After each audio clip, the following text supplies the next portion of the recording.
ನಮ್ಮವರನ್ನ ಖುಷಿಪಡಿಸೋಕೆ ನಾವು ಮಾಡೋ ಕಸರತ್ತಲ್ಲಿರೋ ಮಜಾನೇ ಬೇರೆ. ಅದೆಷ್ಟೇ ಹೊತ್ತಾಗ್ಲಿ ನಮ್ ಕೈಯಾರೆ ಮಾಡೋ ಸಣ್ಣ ಸಣ್ಣ ಗಿಫ್ಟ್ಗಳೇ ತುಂಬಾ ಹಿತ ನೀಡೋದಲ್ವಾ.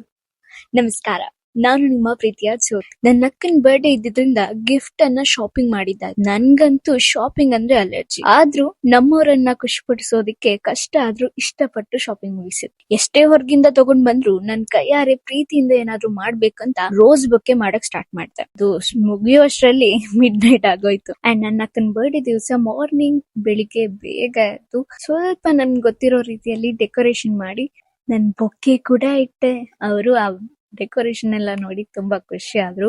We are also happy. And ನನ್ನ ಬೊಕ್ಕೆ ಅಂತೂ ತುಂಬಾ ಇಷ್ಟ ಆಯ್ತು. ಫಸ್ಟ್ ಆಫ್ ಆಲ್ ಅವರಿಗೆ ಗೊತ್ತೇ ಆಗಿಲ್ಲ ಅಂದ್ರೆ ಅದು ರಿಯಲ್ ರೋಸ್ ಅಂತ ಅನ್ಕೊಂಡ್ರತ್ತೆ. ಅಂಡ್ ಆ ರೋಸ್ ಇಟ್ಕೊಂಡು ತುಂಬಾನೇ ಫೋಟೋಸ್ ಎಲ್ಲ ಕ್ಯಾಪ್ಚರ್ ಮಾಡಿದ್ರು.